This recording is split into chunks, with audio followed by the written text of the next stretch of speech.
what I began to see is that the day-to-day level of just loving my kid and making decisions for her that I would make for a kid who wasn't gay, that love looks the same in both those settings. The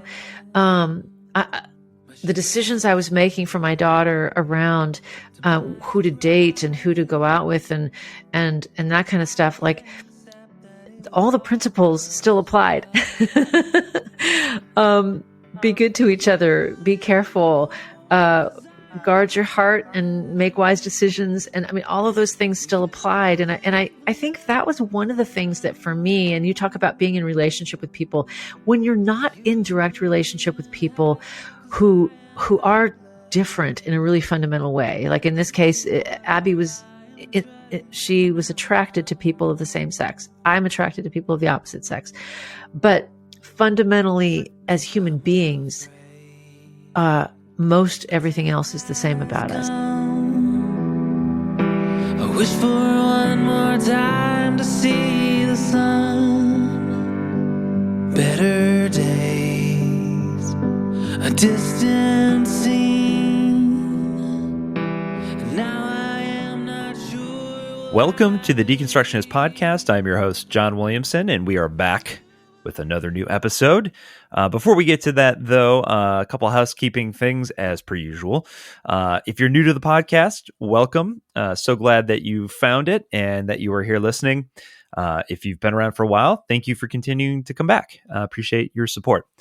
For all things Deconstructionist Podcast, check out www.thedeconstructionists.com. There you can find our blog and links to social media, links to our web store. And if you want to support us through Patreon, help with the upkeep costs of the podcast and the website and all that good stuff, you can find a link to it from the website as well. Additionally, what else? I should probably give Clay some love. Forrest Clay is the artist that you heard on the intro and we'll hear on the outro. So Forrest Clay, or our friend Clay, he goes by Forrest Clay, but Clay has been nice enough to provide us with the theme music that you hear on the podcast. So for more information on his music, you can see that in the show notes. He's got a great EP out called Recover, the Recover EP. So go check it out. And I believe right around the time of this podcast release, he should have a new song out, or at least soon. So check that out. And if you like his music, and go and support him. Additionally, please don't forget to subscribe so you don't miss a single new episode. And word of mouth is the biggest way that this podcast finds new listeners. So if you think it's helpful, you like what we're doing here, please recommend us to a friend. That helps quite a bit. And if you don't mind leaving us a 5-star review on iTunes, that helps with exposure as well. So thank you. Without further adu, though, let's get to this week's guest. This week's guest is Staci Frenes. She is a Christian music artist, speaker, author, and mom of an LGBTQ plus daughter.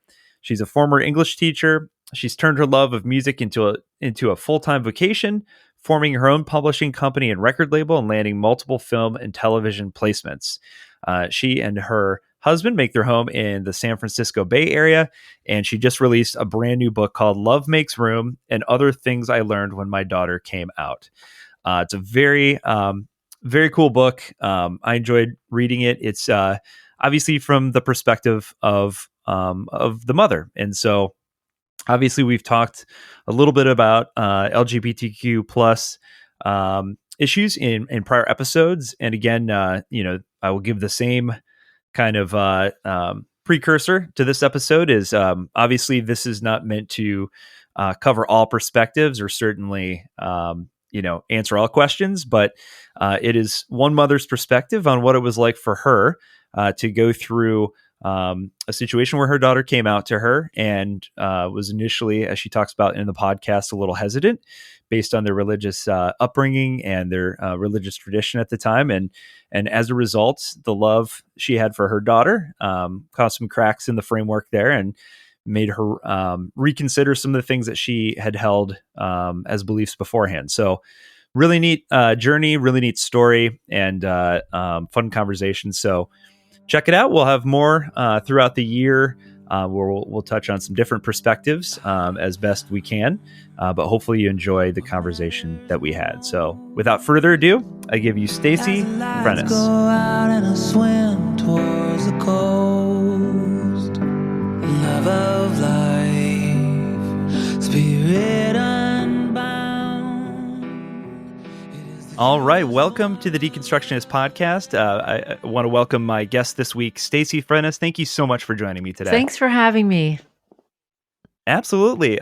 So as we were talking about before we started recording, I tend to get a lot of books for whatever reason. I don't know if publishers kind of plan it, a huge release for the beginning of the year, but I tend to get inundated with books, and yours really kind of surfaced to the top as just kind of a really interesting perspective and story. It's obviously very personal and one that I think a lot of people will be interested to hear. So before we dig into it, though, tell my listeners a little bit about yourself, kind of the work that you do, and kind of your background. Sure. So I'm primarily a writer. Have been a singer-songwriter all of my life since I was a young teenager. I have written and recorded about 10 or 11 music projects over the course of my career. Most of the music I've written about and shared with people has been related to my faith and has been about my own spiritual journey, and sharing that with others has been just a huge, rewarding,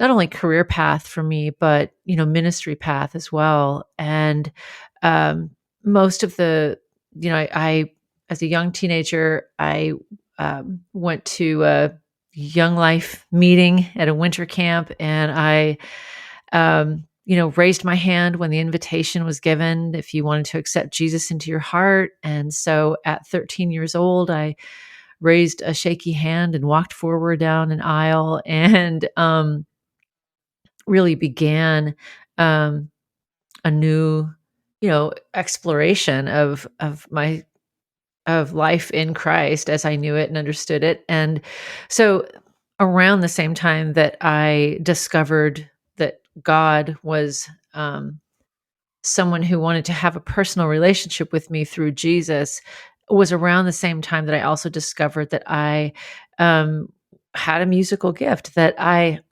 could pick up the guitar and, take a few lessons and learn how to play piano. And it was all kind of synonymous with these songs and poems I was beginning to write, and that were kind of welling up in me as I was kind of just processing this new spiritual life I was growing inside of me. And so a lot of my self-discovery, God discovery, faith discovery has, been alongside writing about it in one form or another, usually in the form of music, but more recently in the form of also books. So I recorded music. And also I wanted to just mention that most of the spaces that I've played my music in and shared my stories and books in have been, up until this point, maybe up until maybe a couple of years ago, have been pretty much evangelical church spaces. I actually, like I said, I came to Christ through Young Life ministry, and then I attended an Assembly of God church as a young person, and pretty much that was kind of my denomination for most of my formative years, and even into my adult years as I got into more like leading worship and getting involved in ministry in churches. It was always Assembly of God or Baptist or non-denominational churches that were kind of tied to Christian Reform or Calvary chapels, or so very much in the evangelical conservative, I would say, space. So that's definitely been my background. Got married when I was 20, had 2 kids early on, and they're now in their early 20s. And so I have continued to love writing and recording music kind of alongside exploring my gifts as well as a writer, book writer, and an editor. So that's kind of me up to date in a nutshell. Yeah, and I love the story about kind of your faith journey. It's funny because you mentioned that as a child, you kind of attended like Lutheran churches, and it's funny because I grew up as in the Lutheran church. My dad's retired ELCA Lutheran pastor, and then my exposure to more like evangelical, charismatic, fundamentalist, even Christianity wasn't until I was in college, and so a lot of the terminology and kind of the form of worship was very foreign to me. And so I've long been critical of kind of the more traditional denominations in terms of, comparing and looking at the way in which some of these different streams of Christianity kind of, I hate to say market, but in some ways that is true, kind of market their brand of Christianity, where what teenage kid is going to want to go to a stuffy church and listen to organ music for an hour?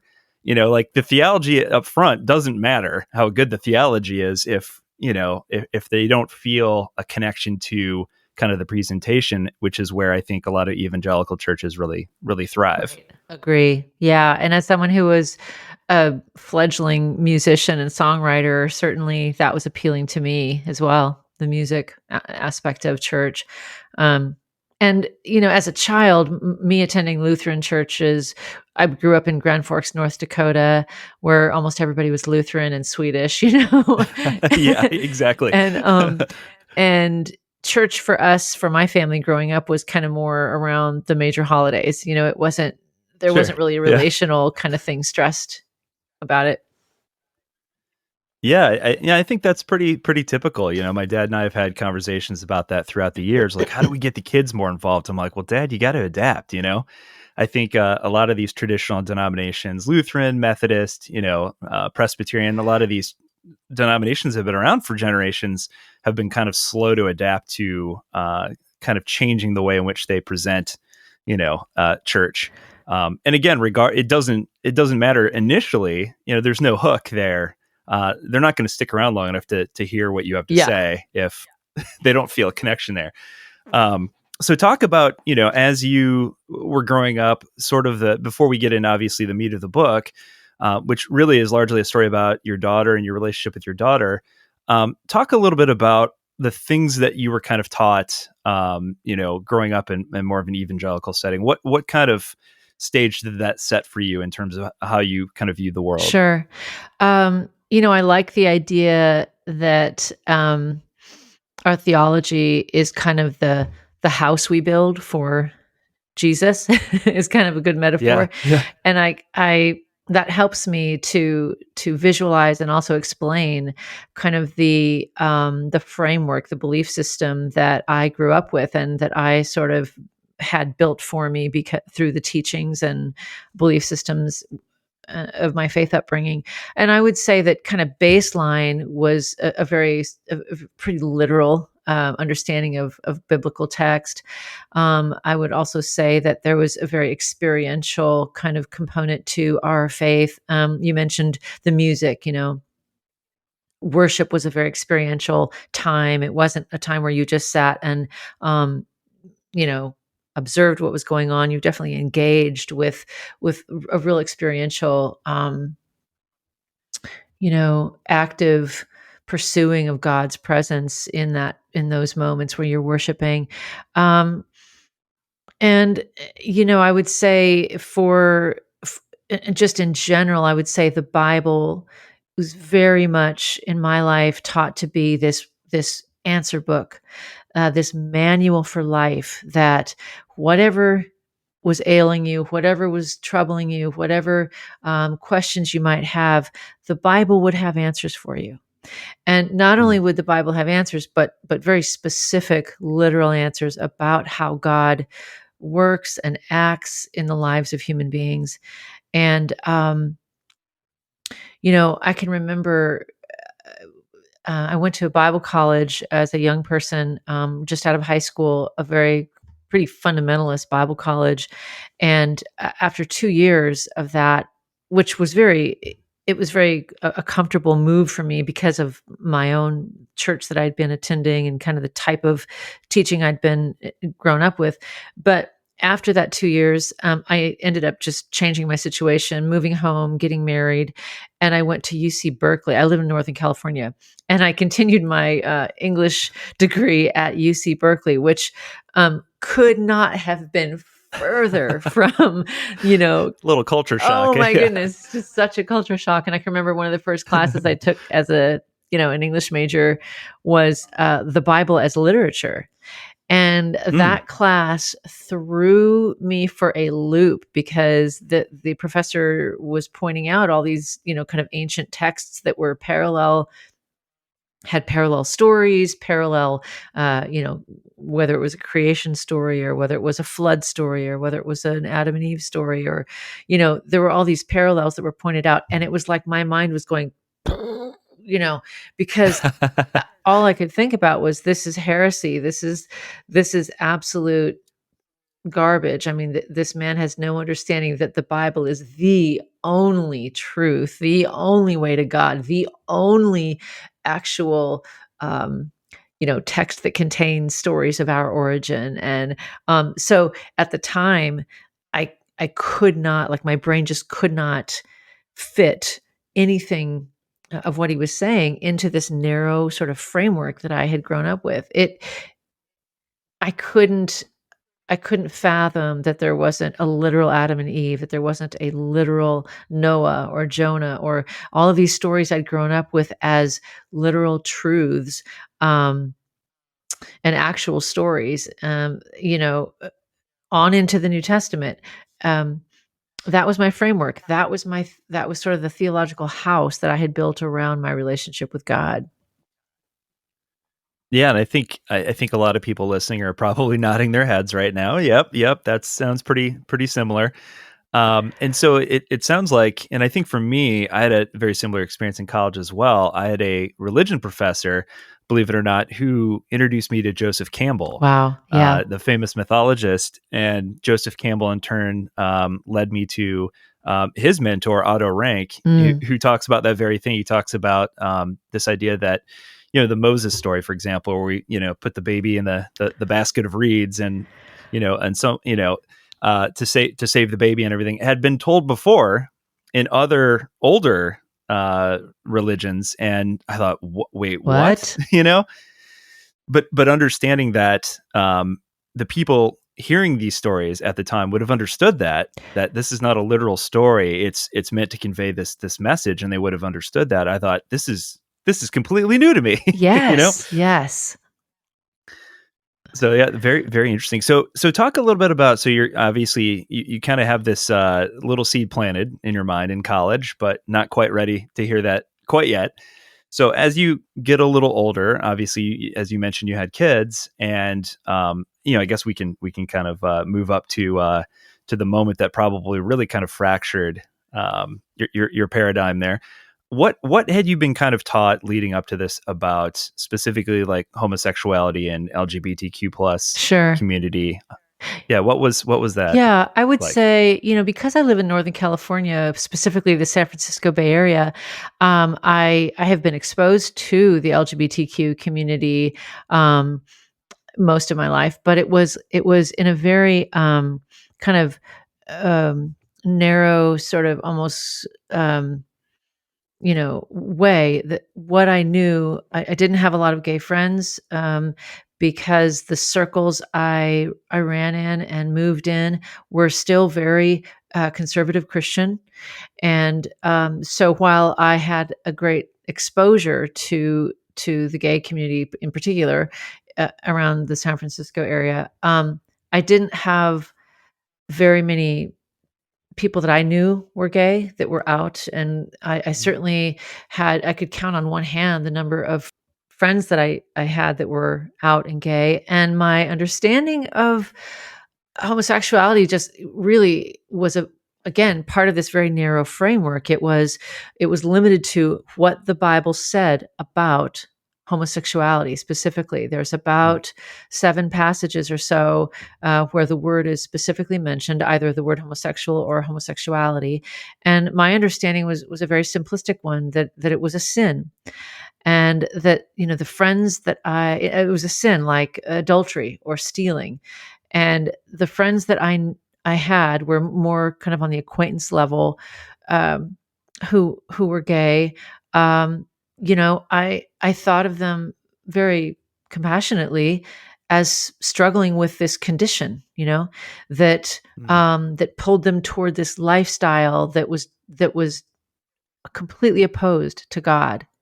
And while I had compassion for them and felt, in some ways almost pity for them, I certainly could not conceive of a world in which they were, well, in my language, it would be they were certainly not going to go to heaven, because they were, quote, choosing a lifestyle that was walking away from God, not walking toward God.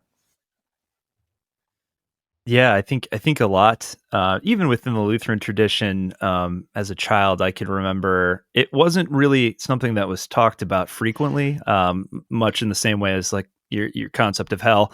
It wasn't at the forefront of what we were taught, but it was kind of in the background, kind of like, well, we all know this is bad, but we never really dove into it. And what's interesting is you talk about this towards the end of the book, but you talk about, the 6 or 7 references, potentially the so-called clobber verses. And when you actually look at them, it's not so cut and clear and, clear and dry. But additionally, regardless of how you interpret those verses, none of them reference anything resembling a committed, loving relationship. It's always focused on the sex act, right? Which we all know as adults, like sex is certainly an important part of a relationship, but that's not the entirety of a relationship, a committed, loving relationship. That's just a piece of it. But yet we focus on just that one component. Right. And beyond that, if you dive in deeper, there's a tone to the language and a connotation to the language that's very much about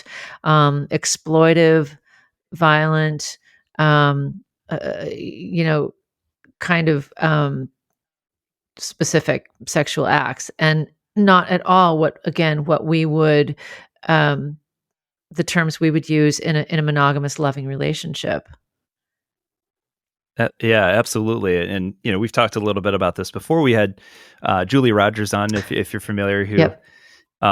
Amazing story, just from where she came from, and kind of yes. Helping to kind of undo some of the damage done by the kind of the term is escaping, but kind of the conversion attempts. therapy. Yeah, conversion therapy. Yeah.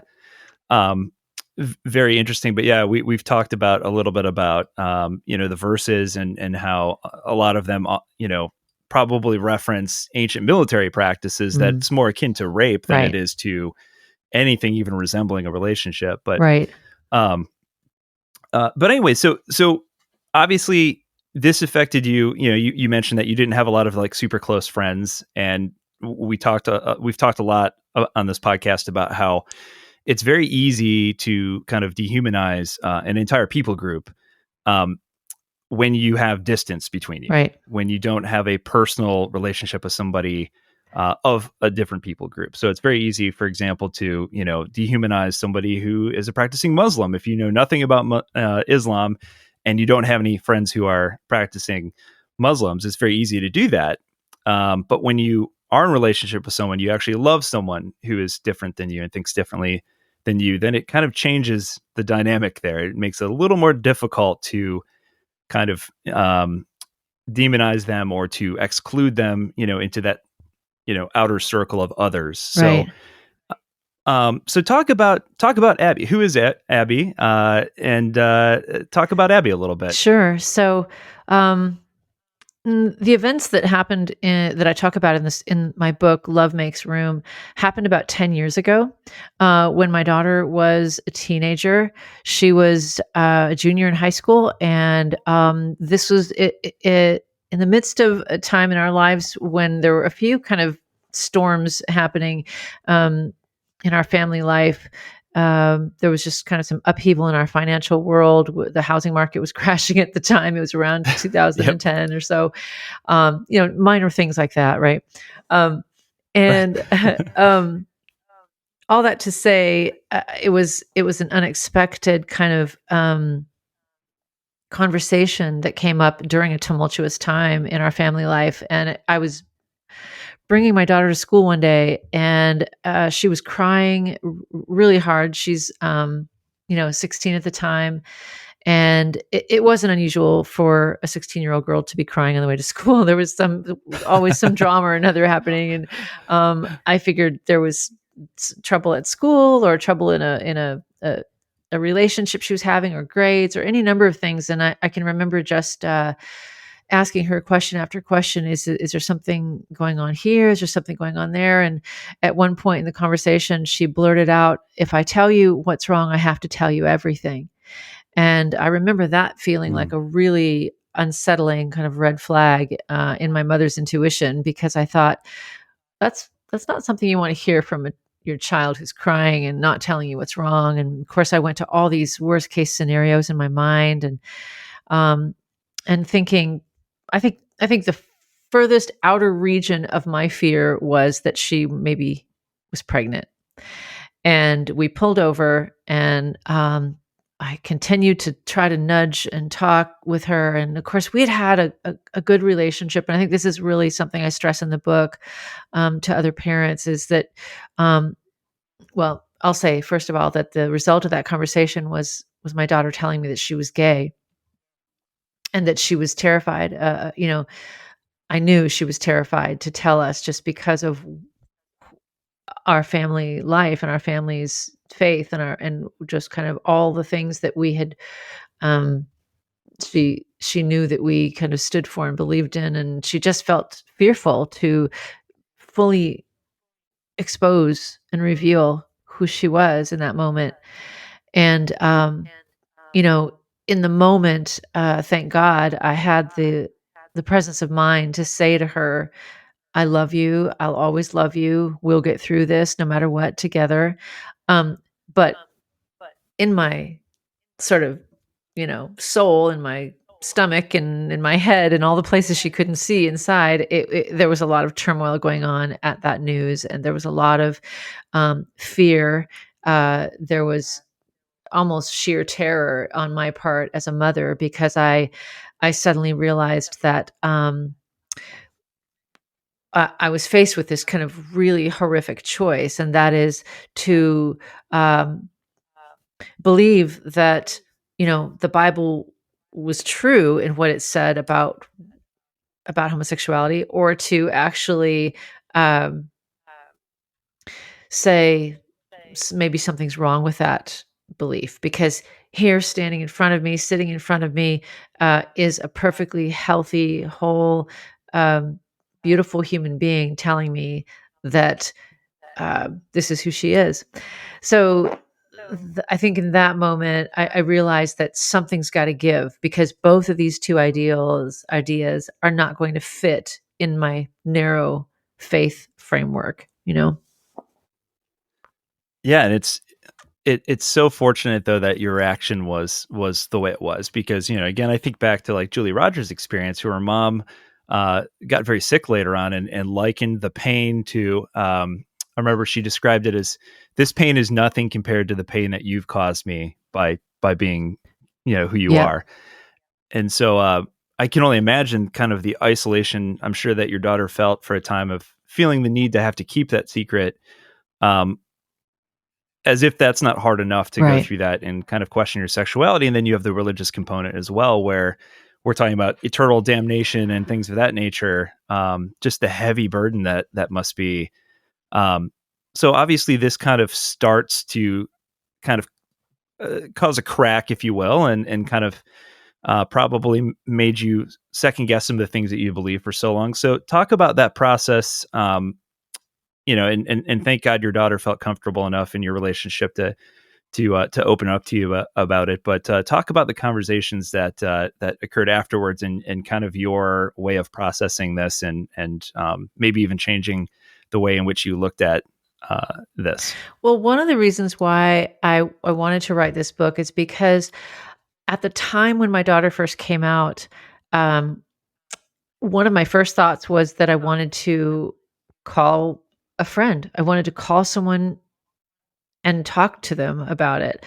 Um, Everything in our family life that felt like a crisis up to that point, I could call church friends, and church friends would rally, and church friends would pray, and church friends would walk beside me in this road of understanding and coming to terms with this.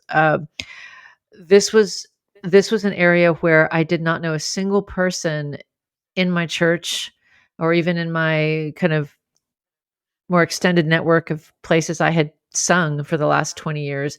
I didn't know anybody who had a gay child and who was open about it, talked about it. And I can remember she went to school the next day, and I can remember sitting in my house alone and going, I don't have a single human being to call and just say, let's talk about this. Can we talk through this? So for me, the first kind of wave of questions was just around, is she going to be okay? Is this going to be okay? Both for her eternal soul, and is she going to be okay just as a human being? Who's going to take care of her? Who's going to, because everything in my paradigm around relationships looked like a man and a woman, sort of a man taking care of a woman. It was a very traditional ethic around marriage. And as I began to just question what Abby's future looked like, what our future looked like together, I couldn't envision it. It just was so confusing for me. I didn't understand how someone made a life this way. And so this was part of my questioning was how did this happen? Will she be okay? Can God forgive her? Can God accept her? And these were questions that I literally went Googling. And you can imagine just sort of the cesspool of information I fell into at that point, because, as it turned out, I'm a researcher, I'm a reader. I do like that world of research, but it was also horrifying because one day you'd think you'd find, some wisdom and some insight and some science around X theory, and then the next day you'd find somebody who's really extremely opposed to that view and who says this is what it's going on and this is what we should believe and this is what science tells us or what have you. But in reality, the more you read and dive in, especially if you go outside of your denominational kind of, and that's what we eventually have to do, right? Is that if we don't find the answers we're looking for in our small circles, we have to go further out. And that's what I ended up doing. I mean, I went way ecumenical in my reading and discovered this whole world of God-fearing, Jesus-loving, Bible, believing people and denominations and schools of thought that had already wrestled with this decades ago, and who had come to a really much more beautiful and balanced understanding of LGBTQ people. And it helped me so much to just begin to pick up these breadcrumbs from other writers and thinkers and parents and clergy who had wrestled with some of these things already. And I began reading, I remember picking up Justin Lee's book Torn, and Matthew Vine's God and the Gay Christian, and I read even some biographies of some other Christian artists who had come out years ago, Vicky Beeching, Jennifer Knapp. I read everything I could get my hands on. Then I began discovering folks like Pete Enns and Rob Bell and Richard Rohr and Sarah Bessey and Rachel Held Evans, and kind of just this whole world of folks who, as you mentioned in the beginning of the podcast, have been having these discussions and exploring these areas of their faith. Because, when life sort of forces you to re-examine what you believe, it's it's sort of like you mentioned, a crack. That's a good way to put it, because it wasn't just this one area where I was questioning the Bible and my beliefs. It was as though it was sort of a direct hit to my core, because if if if those 7 verses, for example, about homosexuality didn't say what I thought they had said all my life, then what else could I believe or not believe to be true in the Bible? And so it was this whole kind of Pandora's box that opened, where it sent me on this whole journey of saying, what do I believe and what is true? And is the Bible really this manual for living in this specific day to day to day, the way we pick up a car manual when something goes wrong and look for the answer of how to fix it? Or is it something else? Um, and so, and for me, on a very personal level, I was still a mom, and I had a teenage daughter to raise, and I had very real pragmatic decisions to make, like, could my daughter have friends sleep over?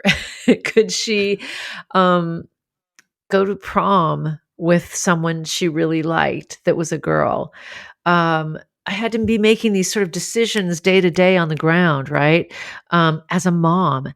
And and at the same time, I was wrestling in these really sort of upper level questions around eternal and meaning of life and meaning of faith, kind of thing. So I was sort of existing on these 2 levels. But ultimately, I think what I began to see is that the day-to-day level of just loving my kid and making decisions for her that I would make for a kid who wasn't gay, that love looks the same in both those settings. Um, the decisions I was making for my daughter around who to date and who to go out with, and that kind of stuff, like, all the principles still applied. um, be good to each other, be careful, uh, guard your heart and make wise decisions. And I mean, all of those things still applied. And I think that was one of the things that, for me, and you talk about being in relationship with people, when you're not in direct relationship with people who are different in a really fundamental way. Like in this case, Abby was, she was attracted to people of the same sex. I'm attracted to people of the opposite sex. But fundamentally, as human beings, uh, most everything else is the same about us. And so when we are in relationship with people who have different skin color or different religion or different sexual orientation, it's like those are the things we discover. It's like, oh, we are really so much the same here, Um, and so I guess I was learning on two parallel tracks. I was learning just humanity, what it looks like to just be a compassionate, kind human person to your child, but also theologically, I think my human lived experience was informing my theology. At some point, it was saying this is what love is. Love, as I went back to scripture and began looking at the words of Jesus, and I began looking at motifs throughout the Old Testament and throughout, the New Testament, I began to see that the bigger picture was a very loving, forgiving God who continued to seek and pursue relationship with people, um, regardless of gender, skin color, orientation, um, whatever, however you want to put labels around the things that we tend to draw lines and boxes and put people in. Those did not seem to bother Jesus in the least. Um, and even in more overarching, um, God, the God of love that I saw sort of all the way through, from the Genesis to Revelation, um, seemed like such a bigger, more expansive, loving being than I had ever imagined God to be, in this narrow framework of a belief system that I had grown up with. Yeah, that reminds me. My dad used to tell me all the time, when it comes to pretty much any theological concept, he always would say, "Look," he goes, if we believe in a God who is the God who is the source of all love and an endless ocean of grace, then any concept that doesn't have a foundation or isn't anchored in love probably is not of God. That's so good. That's so good. Yeah. He's a wise guy. He's a wise ass too, but he's a wise guy. But he'll appreciate it. But yeah, and I thought, that's so true, because a lot of the ways in which we treat other human beings primarily around us, and even the earth for that matter, in a lot of ways we look at it, we take a step back and we're like, that's really not coming from a place of love at all. And all one has to do is take a look at nature or look at pictures from the Hubble Space Telescope, and you see that, like, clearly God as a creator delights in diversity. I mean, just look. Mm-hmm. And so why would that be any different when it comes to his human creation, in the sense that, of course, we fall on different points of the spectrum? Well, of course, it just makes sense. Mm-hmm. Mm-hmm. Yeah, that was a revelation for me. I mean, believe it or not, it was something that I felt like I could apply that to. I could apply that to most everything else, but sexual orientation, and that seems to be the that's kind of the linchpin of a lot of arguments now about whether we move toward a more inclusive, affirming stance in churches, or whether we continue to exclude LGBTQ folks from not just sitting at the table, but actually serving at the table, of our churches. Yeah. It's a very it's a very deep-seated, and one of the things that I realized is that there are these really, really deep threads of personal bias and stereotyping that we are doing in these arenas that sometimes are strengthened and informed by our understanding of Bible, but many times we're acting, especially people from my generation, we are oftentimes, it's this knee-jerk kind of reaction out of the work we haven't done around our own biases. If you, as you said, as we talked about, if you haven't been around people from a different faith background or people from a different cultural background, if you have not spent time with them and sat down with them at a table and talked to them, you can't help but put them into this sort of other category. And it seems like sexual orientation, gender identity, these things, these are hotbed issues right now where people are, I think, making decisions and policies out of such an ignorance, as opposed to saying, let's sit down and talk about what does it really mean and feel like to be you in this world. And I think that goes so far. One time I early in my process of understanding and trying to come to terms with my daughter, being gay was a really kind of skewed understanding I had of the LGBTQ community.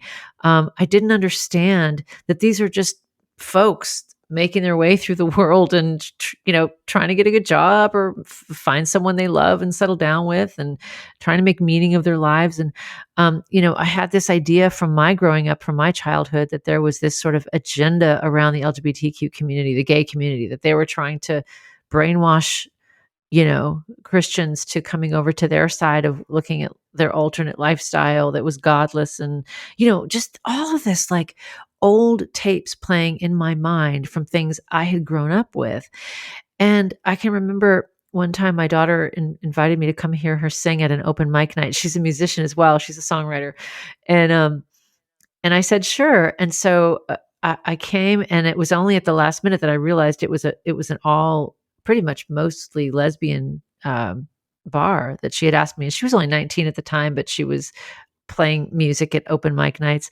And I remember walking in there and going, I'm going to do this. I'm going to sit down at a gay bar. And I mean, it's funny because, like, if you had told me this 10 years ago that I'd be sitting at a gay bar, I would have laughed and said, right. But there I was. And I'm sure everything about the way I dressed and the way I looked screamed, hetero Christian mom coming through. But I sat down and listened to her sing and sat with some of her friends. And my point is hearing them talk, these are all young women in their early 20s. They're talking about school, they're talking about relationships, they're talking about jobs, they're talking about all the things, all the normal things that any young community would be talking about. And as I sat there and just listened, I it was so it was just so eye-opening for me to understand that people are people. People are human beings struggling with all the same things wherever we go, regardless of these labels that we put on one another. Um, and I think that having a child come out as LGBTQ is is one of the greatest gifts a parent of faith can have, because it absolutely expands not only your compassion for humanity, human beings, but also it expands your point of view around God in this, just like this incredibly unprecedented kind of way.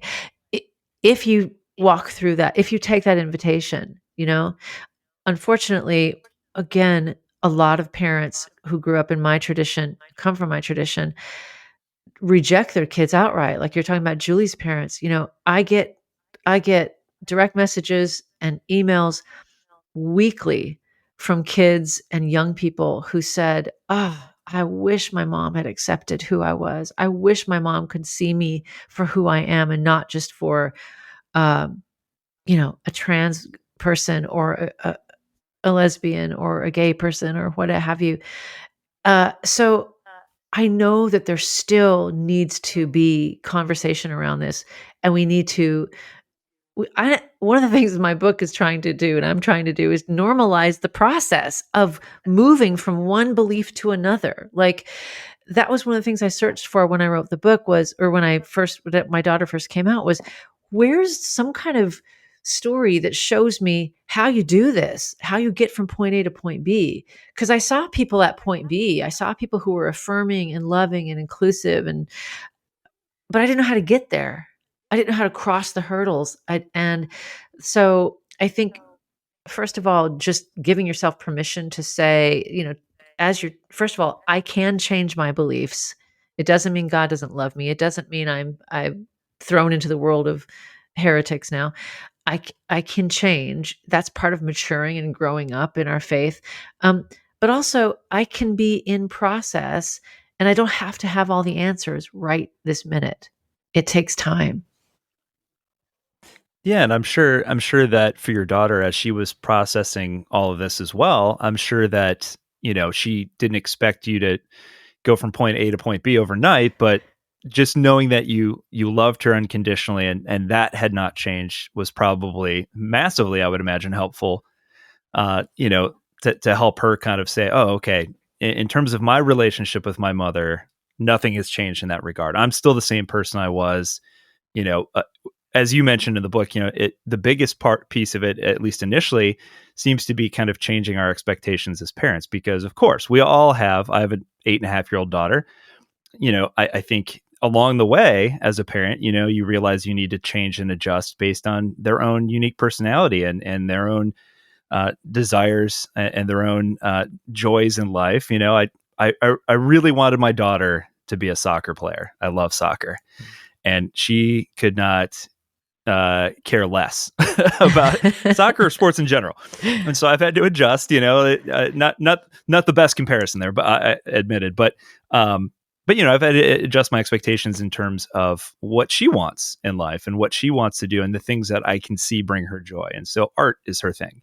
And so trying to foster that and ensure that I'm feeding that joy and giving it life. So Yeah, talk a little bit about that. Yeah. yeah, I'm glad you About how touched you on had to that. adjust a little. Thank you for asking Mm. about that, because I do think that that's an area where parents in general struggle as their kids get older, with these level of expectations. I think that there were a couple different kind of levels that worked for me. One of them was just that as I mentioned, my experience had been that I married a man and I was in a heterosexual relationship, and that I had been married all these years. And most of the relationships I had seen around me, that's what they looked like. So part Mm. of envisioning a future for my daughter was envisioning a future that I had never seen before, that I had not imagined before for her. So it was a real Right. reimagining of her life, her entire her family life, what our family life would look like in years to come, what how society might view her around that in years to come. Um, and then with that comes a real genuine grieving, a letting go of what I thought was going to happen, a letting go of what I wanted to happen. You know, there's a chapter in my book where I talk about this wedding dress of mine that got packed away in the garage and Mm. in this beautifully sealed box, you know, because at the time that I had it sealed up, I thought one day my daughter will walk down the aisle in this dress. And it was something that, you know, it was symbolic, of course, and it was but it represented my dreams for her in so many different ways that I had carefully sealed and packed away, um, and not really even recognized until it threatened to go away completely, until that box got ripped open, if you will, and I Yeah. had to unpack the specific dreams that I had for her and say, nope, that's probably not going to be how it looks. But the beauty of that is that once you kind of do some of that grieving work and letting go, that's what makes room to envision and receive and look for and welcome and embrace new dreams for your kids, you know? Um, Yeah. I think that's a universal parent thing, like you said, whether it's wanting your kid to be a Yeah. professional athlete or wanting them to be in a heterosexual relationship versus same-sex relationship. Those are very real things that I know that for me I needed to grieve. And the other level for me was that in my line of work, it was singing and speaking in evangelical faith spaces like women's retreats and church services and conferences. And as I began to do this kind of musing out loud of my process around my daughter being gay, um, I noticed that that was causing a lot of uncomfortableness in my conversations with other Christians, and that I began to two things happened. One is that the phone started to get quiet, if you will. The invitations stopped coming. I can remember really hard conversations in which I was uninvited to come sing in places where they had heard that I had a book coming out about my daughter being gay and my acceptance of that. So so there was also a grieving that I had to do around kind of loss of community. Um, in a very real sense, I had, you know, long-term friendships and professional colleagues who were pastors and ministry people, who no longer just understood where I was coming from, and consequently didn't want to give me a stage as a ministry partner anymore, because they Mm. fundamentally disagreed with my position. And that's been a really hard grieving, because I still have the same giftings. I still have the same level of experience and professionalism and expertise in coming to, whether it's play music or lead worship or lead a women's retreat. But because of where I fall in this one area, um, I'm not welcome in Mm. those places anymore. And that's just a reality. And that's something that I've talked to many other people who are walking this journey, not specifically around LGBTQ, but just around, um, well, the name of your podcast is Deconstruction, right? The Deconstructionists. It's like we all know what that feels like to kind of walk Mm. into this wilderness and kind of leave behind this whole faith community that just didn't want to join us as we move forward. Yeah, it can obviously feel very isolating. Regardless of what kind of idea you're leaving behind in your former life of faith. And Yeah. I think more often than not, the majority of like the emails we get and the people reaching out and the people we get a chance to talk to, 9 times out of 10, it's about just the feeling of that loss of community. Mhm. And it's never by choice, you know. I think, especially when you've grown up in it and you've been around these people in this community for so long, Yes, and yes, they've seen you through major life events, but then suddenly you're no longer welcome. right. Um, and you don't know where to go. And community is such a huge, important part of it, just being human. We're made to be communal.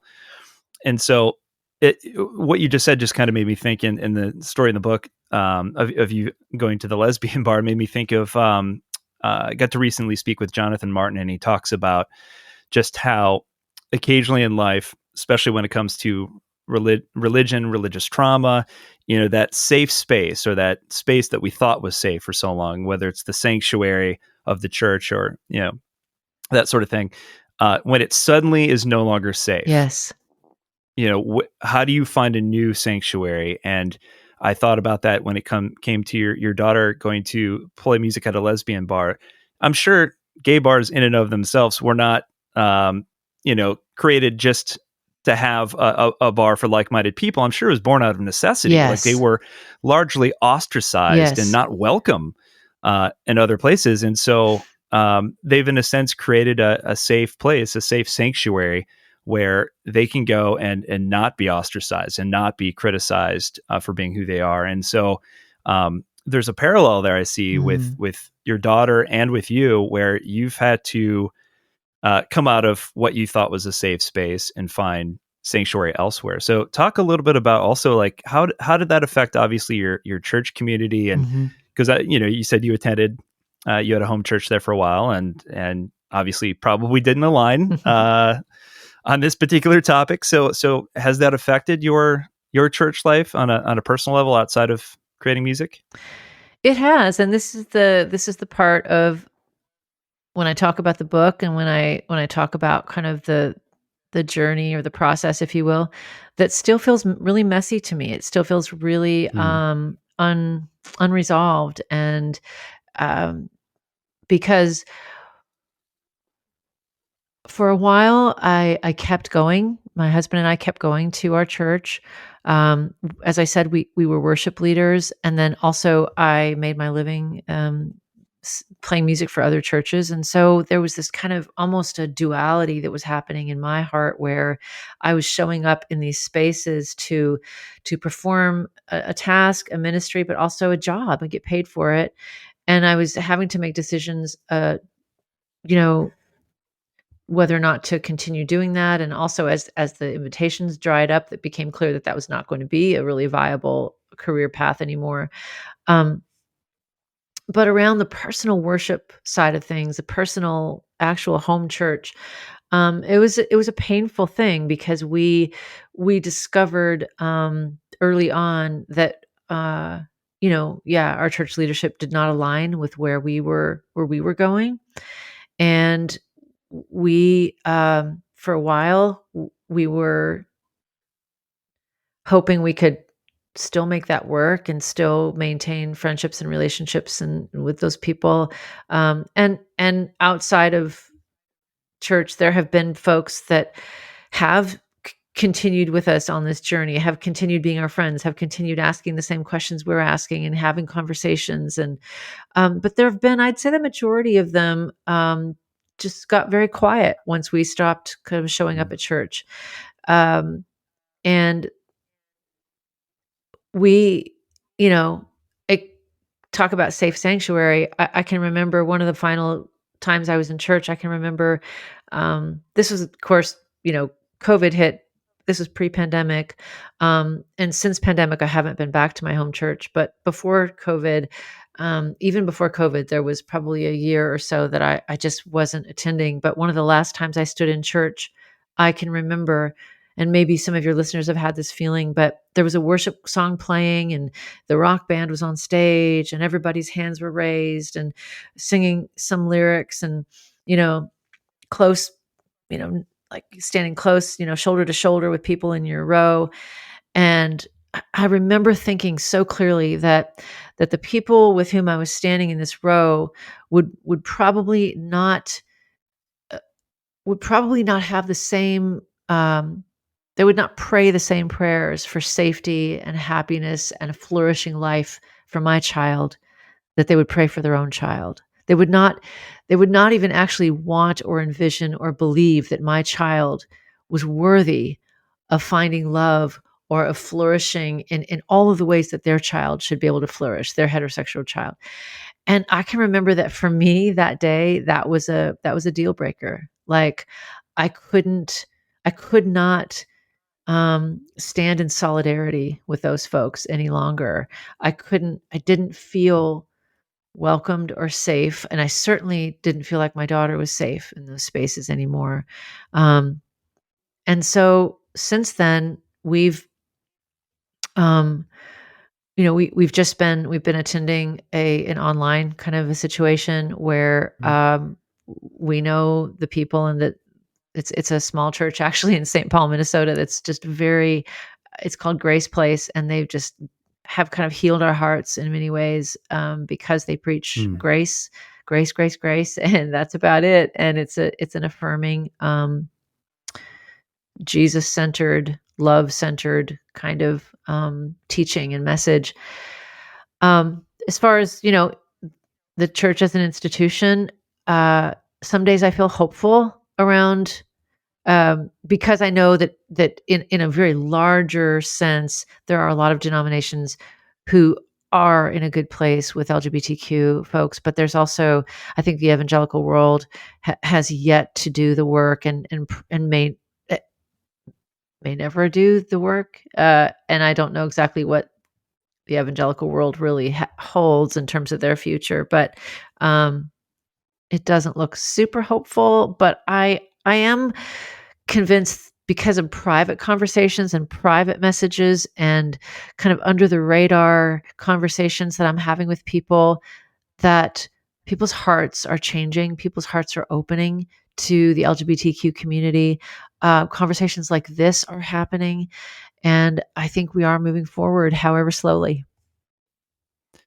Yeah, I agree. I think, I've had some recent conversations about church and specifically the LGBTQ community, and just how the church has kind of done a has done a giant misservice to that entire community. And as you mentioned, you talked about the fact that people who maybe are same sex attracted are going through the same human struggles that we are. Yeah. And it's not that they didn't want to go to church; they didn't feel welcome at church, and for good reason. Right. And so we're kind of playing catch up in a lot of ways. But I have been very hopeful, because, as you said, not all churches are the same, and there are churches out there who are doing some good work. I went for the first time, as you mentioned. I hadn't gone to church for a while, partly due to the pandemic, but went for the first time Easter Sunday, and was surprised in a good way at just how open and accepting the church was that I went to. And it happened to be a ELC, a Lutheran church, which is probably the more progressive branch, Right. for lack of a better word, but they are fully affirming. And in fact, one of the first little videos that popped up while we were sitting waiting for the service to start was they had a class that they were hosting in conjunction with a local LGBTQ organization, to explain to anybody who wanted to come what the letters actually mean. Wow. And educate people on what that actually means. And I thought, Wow, love that. yeah. And then communion rolls around, and they said, look, we believe that all are welcome to the table, regardless of your background or your beliefs or whatever. God's grace is available for everyone. Man, I love that. And yeah, and that's really, it goes back to what you were talking about earlier. It's just, we need a bigger table. Mm-hmm. We need, and we should not be the ones in charge, like it's some sort of exclusive club in regards to who gets to sit at the table and who doesn't, because Jesus didn't do that. Right. Jesus was hanging out with the least of these, and these are the people that largely we are shunning, and we're not being loving, and we're not extending grace. Like, it makes me think of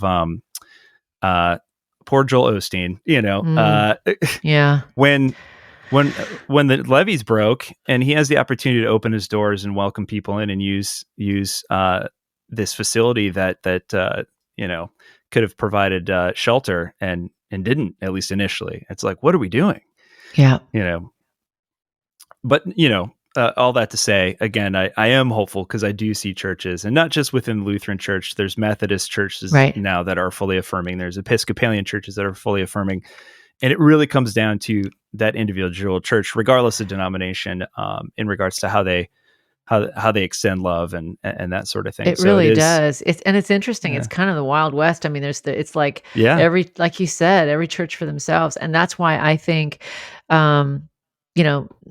if I can toot my book's horn for a second, and people like Julie, like those of us who are writing our stories out and getting them out to people, I think, that's what makes a difference, is just people talking to people about real life and real human processes around changing our minds and moving toward a more loving, honestly, a more loving body of Christ. That is the goal, So absolutely. And I love that what you're doing. I think that's such a crucial piece of it all, is just a safe place to ask questions, to talk through things that maybe don't feel safe to talk about at church or at Bible study. But the thing I keep coming back to is that, sitting in our pews, sitting in our church choirs, sitting in our Bible studies, sitting in our home groups are either parents of gay kids, LGBTQ kids, or LGBTQ folks themselves who have not yet felt safe enough to come out. And until that happens, we have to truly continue actively trying to make these spaces more safe. Absolutely. And I mean, there's a reason that the suicide rate is so incredibly high for young LGBTQ kids. From religious families. It goes even higher when you talk about religious families. Yeah. Which is absolutely devastating. We have to do better. Yes, we just have to. We do. Well, I appreciate the work you're doing. Before I let you go, I know one of the big things that you talk about are resources, which I think you mentioned. You felt like there were a real lack of resources initially. So what are some of the resources that were helpful for you that people listening can go and check out? Great. I'm so glad you asked that. So, I mentioned a couple of books. Unclobber by Colby Martin is probably just honestly, it's such a great book because it's so readable, so easily accessible, and he hits all the major scriptures. There are, for parents, I would say there's a couple different things. One is called Embracing the Journey. It's a husband and wife couple whose sole work in life is to kind of walk Christian parents through the process of their children coming out, Embracing the Journey. They're out of Atlanta, but they have a web presence. There's also Centerpiece, PEACE. Centerpiece is also a nonprofit organization that works directly with Christian parents and LGBTQ. A parents organization, Centerpiece, is one. And then also Freed Hearts, Susan Cottrell and Robert Cottrell, freedhearts.org is another parent organization that really has lots of good resources to help educate parents around this topic. I feel like I could go on, but those are three good ones. Awesome. I will definitely add those to the show notes. And so where can people go to stay up on top of what you're up to and get a copy of the book? Sure. So Love Makes Room is the name of the book, and it's out in both paperback form and audio book format. So they can go to get it on Audible or iBooks or anywhere. Staci Frenes is my handle on all the socials. So Instagram, Twitter, Facebook, just at Staci Frenes. And my website, stacifrenes.com, has any resources or books or music that I'm working on as well. So thanks for asking that. Awesome. Thank you so much, folks. Go ahead and grab it. Love Makes Room and Other Things I Learned When My Daughter Came Out is out now. So grab a copy, check it out. And if you're part of the book club, you might just see a copy coming soon. So Thank you so much, Staci. I really appreciate it. This is a really fun conversation and an important conversation to have. So I appreciate your time today. Thank you so much.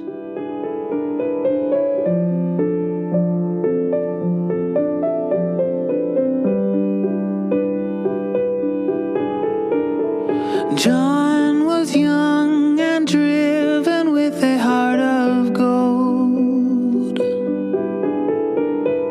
Finished seminary, married, found a church he could go home.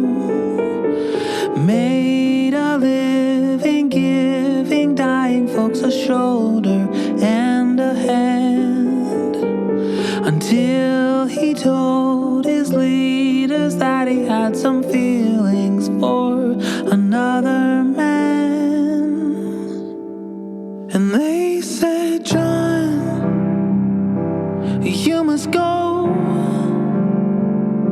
and take your broken heart and walk it to the door. We know you're hurting and you've been giving, but now you're damaged goods and you gotta give some more. John, we love you, but we can't love you. You must go.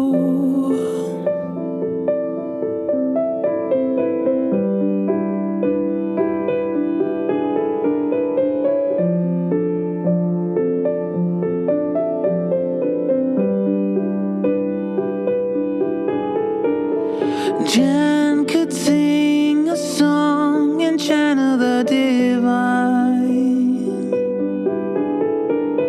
Spent a decade sharing it and kept herself in line, until her eyes began to see the light inside the dark. Then the floor of all she thought began to fall apart. And they said, Jen, you must go.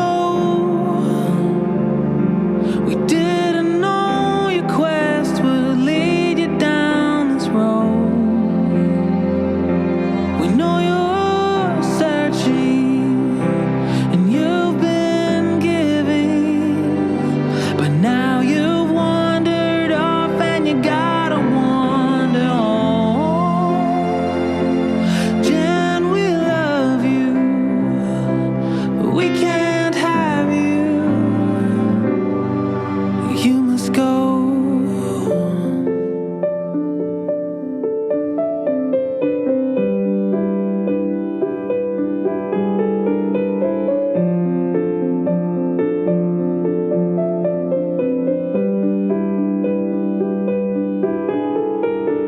Jane was born with skin darker than her peers.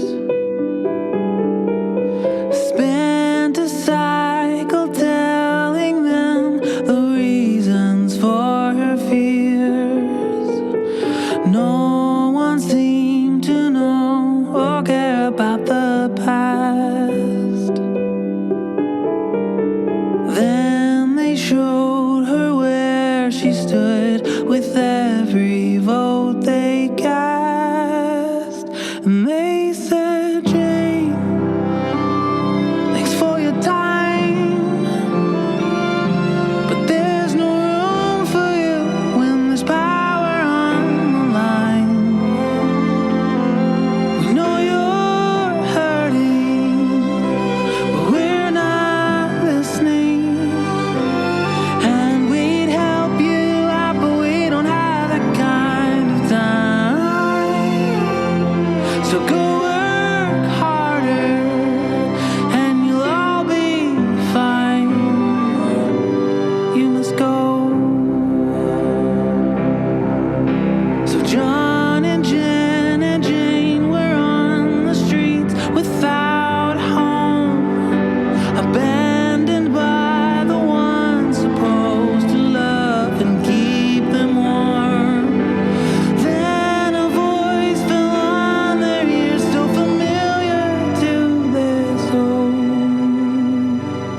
And he said, child,